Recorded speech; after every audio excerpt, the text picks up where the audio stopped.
Good evening and welcome to the Congo Hour. I am Wayna, and this Believe it or not, that is Wayna. Believe it or not. It's my new look, Sasha Fierce. Oh, You say so. Lord, y'all look crazy. Right. I mean, you look fierce. So we have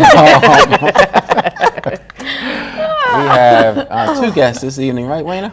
Yes, Trippy, All right. we do. And then we have your favorite part of the Congo he is Hour. coming. Yeah, we have Oh, our okay. Seniors Corner around 8:30. After that, we're going to have our community news and some funeral announcements. Good. You know what? Someone said to me today that you need to stop being so serious lately. I never really got accused of that before, but that's a first. I know. I know, wow. He said you Okay. used to be more fun and Oh, yeah, okay. You don't want me to get too. no, we don't. you don't want me Right. to So do anybody that You knows don't want me to do Trippy, you want him to have his television personality on. That's right. Okay. That's right. And that's the plan. Okay, we're gonna keep All it right. that way. Yes, we are. We're going to try it. All right. Well, I want to say first before we go to an interview, I want to say kudos to the Continentals today. They had Oh, their yeah. event. Yeah. A very It was nice very event. wonderful. Yeah, it I was think they really gave away nice. a trip to Jamaica Two and a cruise. two trips to Yeah. Jamaica, two trips Excuse me. to the Caribbean. It was really nice. The vendors were awesome. Awesome.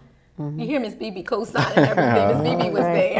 there. Very They always have a nice event. The Riviera They is do. nice. Yeah. They do. Yeah. Yeah. And our friend Brian Tan was there. Boy, my Brian. jaw, my whole face hurts from laughing at him. Yeah, he's a comedian. Yes. Yeah. So, you ready for an interview? Sure. All Who's right. coming on first? We have Leonard, and we have Miss BB, and we have a mommy of a student that attended Moyer Academy. So they're going to come on and talk about Moyer Academy. And then we have Mr. Joseph Burton, who is running for state representative in the 15th district. Right. Excuse me, he and his beautiful wife. That's right. And that's it. Okay. But didn't you say that? I said that's right. No, but didn't you already say who was? You didn't say who was coming on. You just said we had two guests. Right. Okay. And Dave, my phone is chirping. I thought you turned it off for me. All right. So welcome to the show. All right, Thank thank Appreciate you. you all for coming. Thank you. Thank you for All having right. You us. wanna? I guess you gonna go first, Len? Yeah, so basically we're just letting people know at Moyer Academy that we are enrolling for next year. And just letting people know what Moyer has to offer. Not only are we tuition free, but we also free transportation throughout Newcastle County. And just a lot of good things going on this year. Of course, Jessica's daughter has a lot of accolades at Moyer. But also two of the other students graduating. We had one student who received a full scholarship to Delaware State University. All right. And we also had another student who got inducted to the National High School Honor Society. So, just have a lot of good things going on. And, so for next year we are enrolling, of course, Moyer Academy is 6th grade through 12th grade, boys and girls. A lot of people get us mixed up thinking we're just boys. But, really just encouraging people to come down to the school, check us out. We have a 2-campus school, so like the middle school is in one building, the high school is in the other building. So just, telling parents who have the graduating 5th graders, the middle school students, who may be looking for another option just to come check us out. So why Moyer? Why should I? One of the good things I think about Moyer is, and at Moyer I do admissions, so I kind of hear about, the parents transferring their student from all the other schools, but one of the main things they're looking for is smaller class sizes. Okay. Especially at the public schools, they kind of feel like their child gets lost. Moyer, the average class size is probably like 13 to 15. Okay. I hear public school can be up to 30. Yeah. So, kind of like when you think about 30 students in a class, one teacher, and especially if there's some disruptive ones. So, I think that's one of the things. And then I think a lot of people just want to try something different. You know what? And not to cut you off, one of the good things about having the smaller class sizes, everybody doesn't learn the same. So it seems Exactly. to me there's the opportunity to spend more time with an individual that may need to Correct. learn in a different way. Correct. Yeah. And Jessica, you had I have a daughter. A daughter. My daughter is Farrah Lynn, and she's actually a senior at Moyer this year. She's a graduating senior who entered the school this year because of the school she went to last year closed. So we went to Moyer, we visited Moyer, and just like Linda said, one of the things that was most attractive to me was the small class sizes. In a charter school, you have the ability to have more of a voice as a parent, and your child has more of an opportunity to be served a little bit differently than in a traditional environment. We've been very fortunate with our experience at Moyer. Farrah has been able to be a dual enrollment student at Del Tech and take college courses. So she's actually graduating with college credits that she'll take on when she goes to college, because she's leaving in the summer to go to college in New York. Great. Tell them where it is, Jess. She's going to St. Thomas Aquinas College, and that's located in New York, another really small environment. And one of the things that I always stress to parents when they're thinking about schools is you really want to find the right school for your child. All schools aren't for all kids. And if you know your child, rather than putting them in the environment that you feel like they should be in, or the environment that's dictated by school districts, you're shortchanging yourself and your students. So one of the things that I always tell parents is visit the school, think about what your wish list is, sit down and talk to administrators, and that's exactly what I did. I went there and said, I need to know what you're going to do for my daughter. She's on her way to college, and this is what we want her to do. And they offered the opportunity for her to go to Del Tech. So we were able to get that done with them. Very good. And Miss BB, you co-sign everything that they say. Yeah, I do. I think the other thing about Moyer to me is you don't, you teach the child, you don't teach to the test, and we measure growth. And you're not going to take a child that comes in and the papers say that kid is 6th grade, 7th grade, 8th grade. If you're assessed and you're not at that level, they start you where you are and you grow to where you need to be. That's good. And because I think that's a huge problem in a lot of our schools, even some charters. Everybody's worried about what the test scores are. That's fine. But does the child get anything out of the educational system? What are the opportunities? That's an excellent point. Where is Moyer located? Yep, so Moyer is located at 610 East 17th Street, which is right in front of the Browns Boys and Girls Club. Okay. And if a parent wants to come by and just talk to one of the administrators there, what do they have to do? Yeah, so basically at Moyer we have an open door policy. So anytime a parent wants to come get a tour, just about anytime. Yeah. Maybe not anytime, but you know, for the most part, they can either call and set up an appointment, or they can drop by the school. So a majority of the time, if they drop by, there's somebody that can probably give them a tour. A majority of the time, an appointment is recommended, but you know, they can always check out our website as well. You know, we try to keep the website updated with just a lot of the information, the accomplishments, the calendar. So, you know, that's something that can give a parent a lot of information. Telephone number to the school is area code 302-428-9501. And the website is thenewmoyeracademy.org. I have the awesome opportunity of hearing, I guess it was they was doing the drums. Oh, yeah. Drum line. Drum line. Yeah. It was, I was like, wow. Yeah. It was Kids are great. good. Yeah, and the gym is a very nice size. Yeah, correct. So, and you know, and we forgot to speak on it, but also try and be more a part of the community as well. So we have a lot of different organizations that utilize Moyer for different events. We've had a couple in fact, we had a basketball tournament there yesterday. We had a couple youth programs, of course. Mr. Jacobs did the parenting workshop there as well. And then we have the ARC Learning Center. They use a small gym for their kindergarten program. Like they come there once a week as a positive behavior incentive. But you also have, we also have the piece that I like, that community services piece. Our kids, certain times of the year, we organize them and they clean up the blocks in the neighborhood, and people really like that.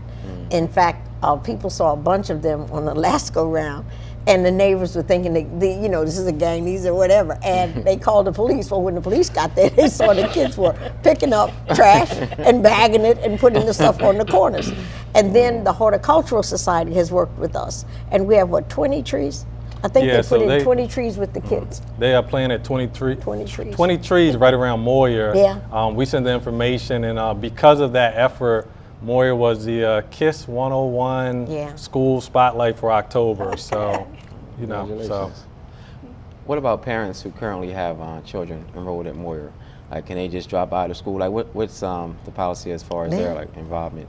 yeah, so I mean, for the most part, parents can drop by, depending on what they're dropping by for. Right. You know, I think one of the big things, you know, of course, they're not trying to disrupt the classroom, but to be honest, we have a lot of parents who, you know, they just happen to be in the area, And they drop by, may want to speak to an administrator, a teacher, you know. So sometimes they can, sometimes they can't, you know, depending on the schedule.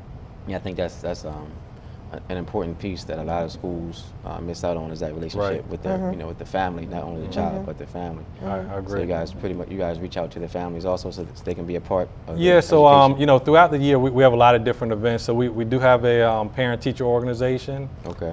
And plus, you know, we try to communicate with the parents the best we can. So not only do we have the website, we have an email service, or you know, email. You know, so we email the parents different events we have. Actually, 2 weeks ago we had it was a combination, but it was a family fun night / talent show. Yeah. So you know, that was a good event. We had a lot of parents, a lot of students performing. You know, so for the best we can, you know, we try to keep in good communication with the parents, just so you know, nobody feels like they're in the dark. Yeah. And you have a uniform, right? The kids wear Correct. a uniform. Oh, yeah. Okay. Yeah. I think that's important. It is. It absolutely Definitely is. is, Absolutely. yeah. Because of peer pressure and everything, Oh, no one yeah. has to worry about who got on Right. the latest E- top exactly. or, so that is good. You know, and just to be sure that everybody understands, when Leonard was talking about the two buildings, they're just across the street from each other. That's our whole campus. We have the whole block. All right. Yeah. Very good. All right. Jessica, you have anything else you want to say? I just want to say, for parents who are looking for a new opportunity, the Moyer Academy, obviously, as we all know, has gone through some revamping and Yep. some restructuring. And as a parent who's very active in her daughter's schooling, I'm very happy to see what's happening at Moyer. And I think that folks should really look at Moyer a little bit differently, and take the opportunity to tour the school and give the school a really good opportunity to look at. It's an option, and it should be treated as so. All right.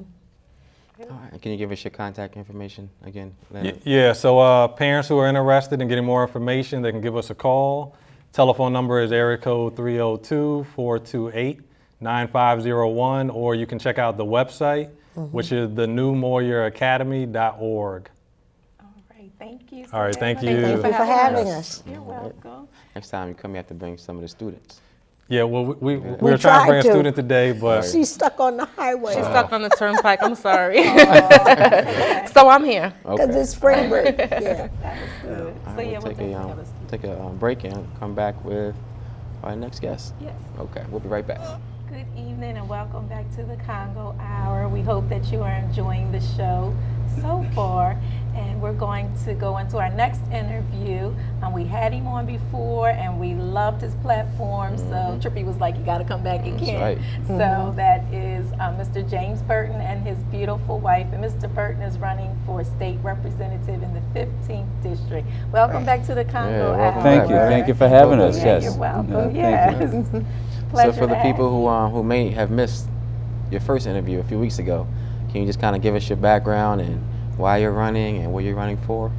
Let me say yes, thank you, but also let me say, if I may, give a shout out to the Continental ladies. We was there earlier Oh, for word. the dinner. Yes, It was yes, fantastic. All right. My wife and I was supported Dottie Young and Harry Young. Bless Harry Okay, Young was going on. And they introduced us because we all go to Bethel, and it's been for the past 5 or 6 years that we've gone there. So it's a great event. What they do for the children, what they do Yes. for the youth in terms of the community, and just to see the ladies and all in the white. looking so Yeah, good, yeah, my they wife did. looking good. Yes, it was a good day. But my background in regards to the 15th district is that I'm running because, number one, transparency is a key. I've always been interested in politics. I ran in 2012 against the incumbents, and I think I lost roughly about 100+ votes that I lost. But the people sent a message based on the numbers that in terms of what I lost, because number one, they're saying that they need someone who's going to be transparent. They need someone who's going to be involved in the education system. They need someone who's going to be involved in law enforcement in terms of just the community itself. So I have a background. I've earned my social degree, bachelor degree from Penn State, master from Temple University. Worked in law enforcement before I retired as a state parole officer, and then later on as a parole supervisor. But I've also been an adjunct faculty member at the University of Delaware Parallel Program, adjunct faculty member at Community College of Philadelphia. So I've held quite a few other jobs once I retired from the Commonwealth of Pennsylvania. Because let me say to all the young people who listen, based on what I just explained to you, that's what happens when you go to college and earn those degrees. What it does is open up doors for you. It doesn't close, but open up doors. So I would strongly emphasize to all those who listen to me, especially young people who headed to college or wherever they headed to, please get your education. I just heard the group on before us in terms of Moyer Academy, which means Dr. Moyer was a mentor of mine, and we often went to Bethel together. My wife and I often drove him to Bethel at times. So therefore, I understand what it is to get an education. As I often said to people that my origination comes from South Carolina, Cotton Fields of South Carolina to the Ghetto Road in North Philadelphia, now to the Bear, Delaware area. So what I'm saying to all those out there who, underneath my voice, who can hear me, I need your vote come September, but also I want to just try to tell young people. And I'm very much excited about that because, number one, I know what education can do. I have not missed a beat since I got my degrees. And believe me, doors are open. I travel a lot. My wife and I travel a lot, all because of doors open based on education. So what I have and what I've talked about is what I want to bring to the 15th district. My wife and I have lived in that area for close to 17 years. So therefore, we know the area. We know the community, so we know the people. And they know us. So when we travel throughout the community, they're asking us, James, run. We want you to run. We feel very strongly that you're going to be the victorious person come this September. And I'm just asking you, if you have friends, no matter where you live, Newcastle County or wherever you're at, if you have friends in the Bay Area and down in Delaware City, Glasgow, let them know that James Burton is a viable candidate running for the 15th District State Rep. And let me say this to you, and let me also, my wife and I have been talking about this issue in terms of transparency and snitch. Because we know when you talk about snitch, that relates to law enforcement, that relates to in the hood, and all we got a connotation to it. Well, when you talk about transparency, when you look at the two words and play on definition, well, what about transparency in terms of us who politicians who wants to have your vote? Are we coming back from Legislative Hall bringing issues back to you?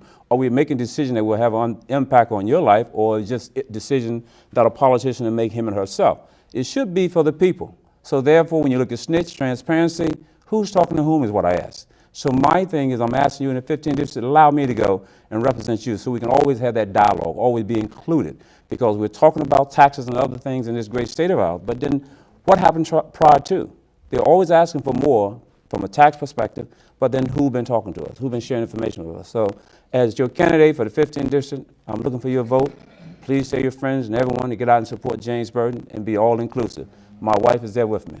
I know that there's someone watching that wants to say, how can I help him? So would you be kind and give your telephone number for our viewing audience to contact you? Yes, we have an email address as well as telephone, and also I'm on Facebook. But please call area code 302-838-0115. That's area code 302-838-0115. And our email address is jburton72@verizon.net. But let me say, for those who live in the community, for those who do not live in the community, we need you to just talk, just have that communication. You know what I say, take a village to raise a family? Well, it's going to take a village for this vote. It's going to take everyone to get out and support James Burton in terms of making sure that we get this vote and make sure that we go to Legislative Hall after September 9th. So I need your support. I need you to talk to your friends, talk to everyone. Let me say again, I'm a member of Bethel AME Church, and we have a strong family there, a strong network there, strong support there. And not just Bethel, but other organizations that I'm a member of, that I know of. They're going to support us as well. I'm not going to mention names tonight, but believe me, the support is there. All right, Mrs. Burton, I know you're very proud of your husband. Yes, I am. Very proud. Very proud. So how has the journey been so far? The journey's been good, and I have a smile on my face because as I talk to people, and we got signs on the car and stuff like that, and people just want to talk and say, hey, you're going to be victorious today. We want you. We want you to win the position. So therefore, it's been very good. And I met some people in some very important role, important position. They're saying, hey, we got you. We're supporting you. So therefore, the support is there. The communication is there. My wife is out. We're always out in the community trying to do work, trying to support people. So wherever we can go, we're there. So feel very good about it. Okay. All right. So we know we're going to have you back on a couple, at least a few more times before Appreciate it. for the election. Definitely. All right. Thank you again Thank for you. coming out. And let me say before we end this segment, I disagree with Trippy in reference to how you look. You look gorgeous earlier today, and you look gorgeous today. My wife and I said, we got to straighten them out. I didn't say she didn't look you. gorgeous. I just said she looks different. That's all. That's all. It was how you said it, right. 30 years, July 7th. So yes, 30 years. Thank you. All right. Well, thank you for coming back. We appreciate it. Thank you. Thank you. All right, we're going to take another quick break. My dad is here. He's going to come on next with Sammy's Corner and just share some of his knowledge with us. Thank you. Good evening and welcome back to the Congo Hour. Now it is time for my favorite part of the show, Sammy's Corner, and he has a special guest with him on this evening. So, Mr. Congo, welcome to Sammy's Corner. Well, thank you for welcoming me back to the Congo Hour. That's a little piece of the Congo Hour called Sammy's Corner. Yes. And everybody loves Sammy's Corner. I have to say that before you get started. I'm sure a lot of folks don't agree with what I say, but I just say it from my heart, and I hope that for those who do agree, it does something very positive for them. I love Wilmington, I love the Newcastle County, and I just love everybody in it. And I want it to be, I guess, the garden center of the world. I want Wilmington to be perfect, and I want people to come out from everywhere to participate and learn how to make it perfect. And staying home is not the way to do it. You got to get involved. And I've had a great morning today with Channel 28, in fact. Okay. In fact, I was just watching Harmon Carey, and he had a film on of after slavery. Did you see that? I saw it. It was very heart-wrenching. I mean, it made me appreciate everybody today and the fact that we have gotten past that, and yet we don't take the advantage of the opportunities that were never afforded in that time. It's not super great right now, but we can make it super great. I think that some of I guess some of the stuff that happened back in those days still lay on our shoulders. And we respond and behave and act because we just haven't had an opportunity to understand what that did to us and how we can get out. You know, we got to get those handcuffs off. And there are still people with handcuffs on them from slavery. The other thing that was very, very helpful for me today, I saw on the NAACP time that Captain Fahim was on. Okay. And he spoke so well, and he was so prepared as a policeman to understand his role, that it gave me confidence that there are some of them, because he spoke well. He was with Trippy, and he just really understood some of the dynamics of the police department and what impact it has on our community, and for the unprepared policeman, and what it can do and what it does do, and the training. It would seem to me that because of his skill, they would have him as a trainer, because it is so necessary to have a person like him to hit up that organization that has such a gap between the community and the department, and that gap has to be closed. And so that kind of guy that's placed in the wrong location hurts that. And I haven't heard anyone speak that well that's in the police department since I've been a part of it, and he was great. And the community loves him. And I think that he needs to make sure that he hangs around for a while, because he's necessary just if he can communicate in the police department and help them to understand their roles, it would be just wonderful. What do you think about that? Sammy, I too had the great day of Live Lease Access Channel 28 under Lapa leadership, starting out with Pastor Carey, and then from there was Pastor Bullock, and I did see Dwight Trippy and Captain Fakeen, and thoroughly enjoyed it up until the time I left the house, as I do all the time on Sundays, just relaxing, moving through the house with the volume turned up pretty loud so that I can hear what's going on.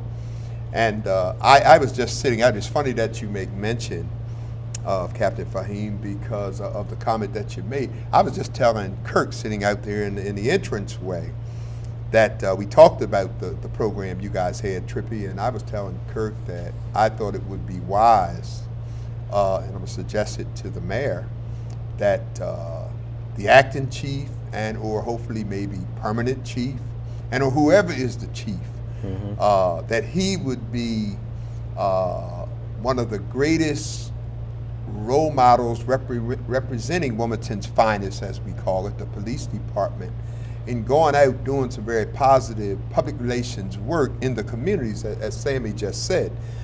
Very articulate, very knowledgeable, made very good points on every issue that was raised, and very excited. He talked about his family and his children and whatnot, and just being out in the communities and how different officers kind of react or are perceived as they come to the scene. And I was very, very proud of him, as I was just over the years in watching him operate. And I think he's a great, great officer, a credit to the force. And I just think they need to really do more with him, to let him go and to really pull some of those positive pieces together. Yeah, he's really an exceptional person. Like even before he gets up and puts on his uniform, he's just a person who just generally cares about Wilmington and about kids, and that just transfers, like we said earlier, just transfers into his role as a police officer. He doesn't change who he is once he puts on his uniform. He's still out there, serving the community and playing with the kids in the park and still doing his role as an officer. But people know that he cares, and as many, I think I mentioned this earlier, but as many people as he will arrest, they still know that he cares about them. Right. Like, he'll try to talk someone I heard you make some that sense point. into somebody Exactly. first before he arrests them. But of course, if he has to arrest them, they still have respect That's for him right. because of they know that he cares. They feel the love. Right. They feel the love. He's a great role model. He is. And they feel the love, and he's respected all over the community. Like I've never heard Yes. a bad word spoken about Fahim, because he's just an exceptional person. It's Wilmington Police Department is really fortunate to have him, and to have him in a role that will, like you said, that can train other officers to kind of see things how he does, and because he relates so well with the community, he can kind of instill some of that in other officers, so that when they do come up to a scene, they just they'll be able to handle it in a much better way. And Trippy, his quick response to the question from Dwight about how some folks perceive the minute there's an incident, problem, whatever, and the police come to the scene, and how there's the negative atmosphere already from some people in the community stand around or whatever that observe, and how they feel right away they're coming in because of how they're portrayed in the community. And Dwight kind of raised that question, and he talked about a situation where Dwight was saying that had taken place, and he asked Dwight, well, what happened as it went on? And he said, as the police officer began to just do his professional police work, it kind of cut the tension, and people became more relaxed, and they began to accept the officer as one who they felt was caring about the community. Very quick on his feet, and that's the kind of positive thing we need all over this city, particularly going into the summer. Yeah, and it's not like with him, it's not a front. That's just Exactly. really who he is, Exactly. and he just really, I just can't state enough that he just really cares about the community. And the community knows that, because people know when you're being sincere, when Right. you're not being sincere. Right. So, yeah. So definitely want to wish him the best in his role as a Wilmington police officer, and hope that he, like you said, that he stays there for many years to come. Just because of the that special skill set that he has that he can hopefully impart. And not saying that he's the only police officer with that, but if you think about once you think about community policing and think about officers who are just doing things in the community and respected by the community, he's always at the top of the list. He's one of the names that's always at the top of the list that people think of. So Very true. I think on a one-on-one, most policemen seem to be okay. But when it comes to a critical situation, they cannot. I don't think they have the skill to respond like Fahim does. I mean, he is just, as you say, exceptional kind of a police officer, and as you say, he's exceptional in the uniform, and when he's not in the uniform, he just has that kind of spirit that wants to be fair to everybody, and he wants the community to benefit from living in the community. So I think he could do a lot to head up more than being a captain. I mean, you got to train the captains to be right, and I think that the guy who has the final say, who can't do and understand as he understands it, is kind of in the way of progress. We need to find these kind of exceptional people and put them in leadership. And that badge is a service and not a lockup. It says that we're here. I guess I've even seen people with disabled cars and policemen keep on going. And I think that's wrong. That's not what I expect of that. So we've got to really take a look at how, first of all, I think that, and I know no policeman or no city administration people would agree with me. I've talked about it.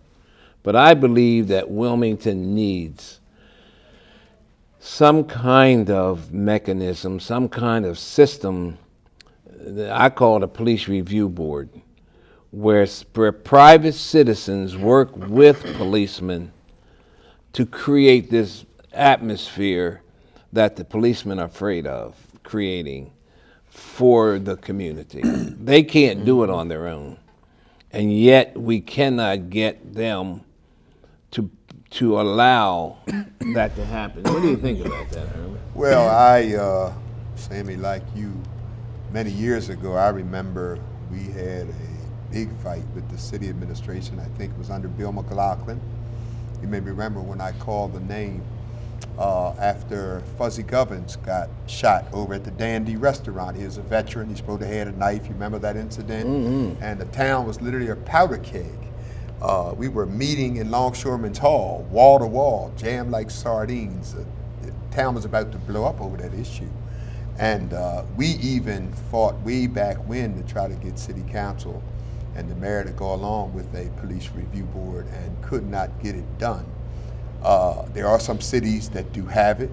What we had at best, which really did work, and you may remember this, it was under leadership of Barbara Washam down on 13th, and used to work at the Y. And Barbara was our chairperson, and what Mayor Seals did to get a handle on things when he came in, and I mentioned it to Dennis during the campaign. I know he probably forgot, and I did too. I'm bringing it back up to him. What Mayor Seals did was appointed a committee of about 25 residents, northeast, south, and west, of all persuasions. And we would meet every other month down in the police building at community room with the main captains, lieutenants, and chiefs.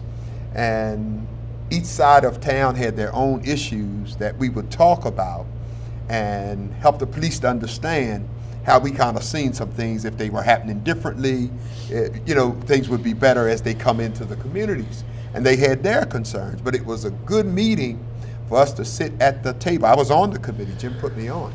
It allowed us to be able to sit at the table with the ranking police officers and the chief on down, inspectors and captains. And it made for a better working relationship. If I'm on the force and I go over to try to handle a situation, and Trippy is over in that area, and every time we go there, our officers go there, Trippy almost wanting to get involved in what we don't need to be doing. It almost incites a riot over there. There are some of us on this side of the table that know Trippy. And well, how can we help that? Well, we'll talk to Tripp when we go back and tell him to please don't do it. You see what I'm saying? Because he gets somebody killed or whatever. So, but that's what that mechanism and makeup allowed that we don't have now and haven't had for some time. Police Review Board, I don't see us really being able to sell it to City Council. I don't know where the mayor stands. I never talked with him about it, but I don't think we'd have enough votes to do that. And that gets looked at with a lot of pressure from the police, the FOP and all that, and going into election times and all that, and council people wanting to be reelected, and that's where it usually ends up, and it just doesn't pass. Mm-hmm. What do you think about I that? disagree. Honestly, I don't think that. Maybe I don't see the whole picture, but I don't see where like City Council would disagree with having a police review board, because we want the same thing. Because hopefully we're just speaking on behalf of the communities that we represent. Mm-hmm. So anyone, I can't really see anyone in the community not wanting it. So why would we, as their voice, not want it? Yeah, not the community. FOP is where the fight comes from. But take Right, a shot at it if you think it may fly. And I don't know if we had I don't know if council take can a make shot. that call to make that happen. That has to come from the administration. I'm not sure, but no, reverse it. City council person can introduce it. Mm-hmm. If it passes, goes to the mayor. He either signs it or vetoes it back. Yeah. I mean, it's something that's definitely. But it needs to be looked into. It hasn't been looked at, Sammy, in years. Mm-hmm. So you may be right. It may be enough support to give it a try. All right, and it probably would They be will like buck a struggle about it. Their internal affairs is where they want the union. Police investigating the police. God knows I support the police. Right, But that is an upside down kind of situation, Sammy. That's not a right way to. I just think it's a process. It brings a new issue back to the table. To close the gap. Right. Because they're very polarized, right now. Mm-hmm. And there's, as long as you're over here and we're over here, there's going to be that gap. But if we ever get together, it closes the gap. Exactly. And I think that's Exactly. a process that begins to really begin to build a police force that's community oriented. Other than that, I don't see it really happening, because there's a different.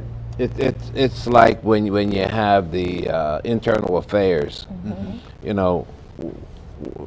What can you do with internal affairs? And if this police force is representing the communities, why is there such a gap? Why is it that there is no excitement about having them a part of the process that makes it a better place to live? But right now, I just think that the fact that attitude is the way that it is creates the kind of people that is not a Fahim. Right. Right. And it also, I guess, it just perpetuates in the community, because that you have a community that doesn't trust the police department as a whole, the way they would trust Fahim, maybe as an individual, but as a whole, we just don't trust the police department. And not trying to place the entire burden on the police department, but they just, like you said, they play a very important part in our communities. The majority of them do a very fine job in serving and protecting. And they just have to realize. I think that the first step has to be from the police department. I don't think we can place that burden on the community to take the first step. You see just what just happened recently, when there was an incident up on the hill on the west side, and the police go to the scene to try to get a handle on it. It's reported in the public press. You guys talked about it this morning, and it said all these many folks start trying to throw bricks and bottles at the police. It was in the paper, and it was highlighted as so many people dealing negatively and reacting when the police come to try to help and put the fire out. And then Acting Chief Cummings comes back and makes a statement that in his comment, they probably went to him, well, what do you think about this? You know how they do. And he said, well, it didn't appear to be that out of control and that many people doing that, or whatever his comment was, not trying to quote him.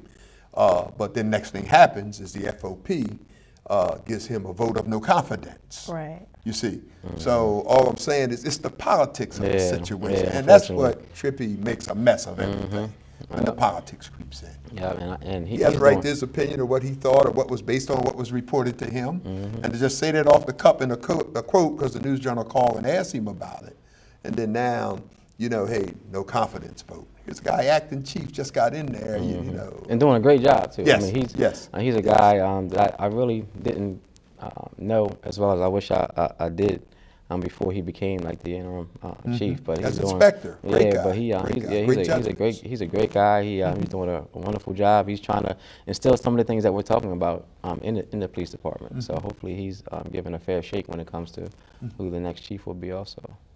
As important as the police department is in our community, it's unfortunate that they get a negative rap. Right. Yeah, Mm-hmm. yeah. And it's something that we should be embracing, but we don't have the confidence because of some experiences that we've had that make us feel very comfortable with the police department.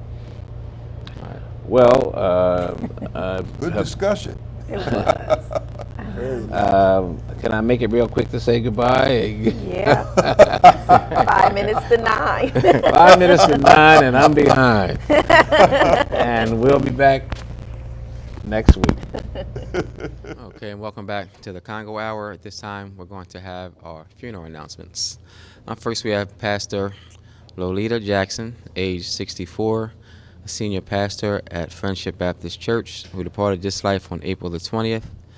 Her viewing and musical tribute took place on Thursday, and her burial and further services took place yesterday in Mobile, Alabama. Mr. James Johnson, age 34, departed this life April the 16th. His funeral services were on Friday, April the 25th, at the St. Paul UAME Church, and his burial took place in the Grace Lawn Memorial Park. Miss Tanisha Scott, age 27, who passed away April the 12th. Her funeral services took place yesterday at the New Destiny Fellowship, and her burial took place in the All Saints Cemetery. Mr. Gregory F. Dix, age 65, departed this life April the 21st. His funeral services were yesterday at the Congo Funeral Home on 2nd and Gray Avenue, and his burial took place in the Grace Lawn Memorial Park. Miss Martha Hollis, age 87, departed this life April the 21st. Her funeral services took place today at the Coleman Memorial United Methodist Church, and her burial will be tomorrow at 2 p.m. in the Delaware Veterans Memorial Cemetery. Miss Jermaine Boston, age 60, departed this life April the 11th. Her funeral services will be tomorrow at 1 p.m. at the Congo Funeral Home on 2nd and Gray Avenue. Viewing will be from 11 to 12:45 only, and her burial will be private. Miss Vanessa Hawthorne, age 43, departed this life April the 20th. Her funeral services will be tomorrow at 11 a.m. at the Manna Christian Fellowship, 733 East 22nd Street. Viewing will be from 9 to 10:45 only, and her burial will be in the Grace Lawn Memorial Park.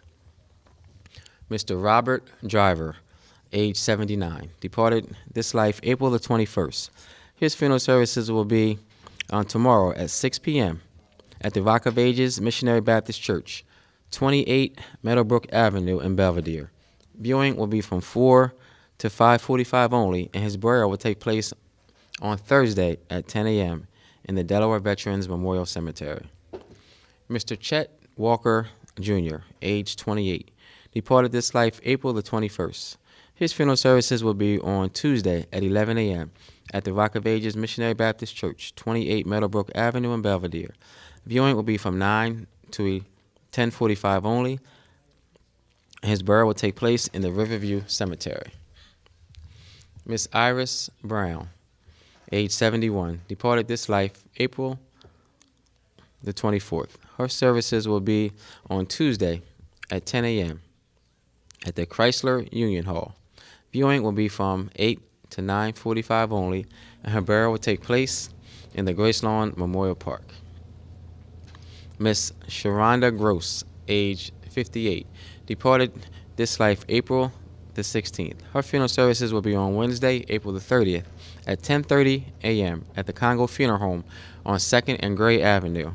Viewing will be from 8:30 to 10:15 only, and her burial will take place in the Delaware Veterans Memorial Cemetery.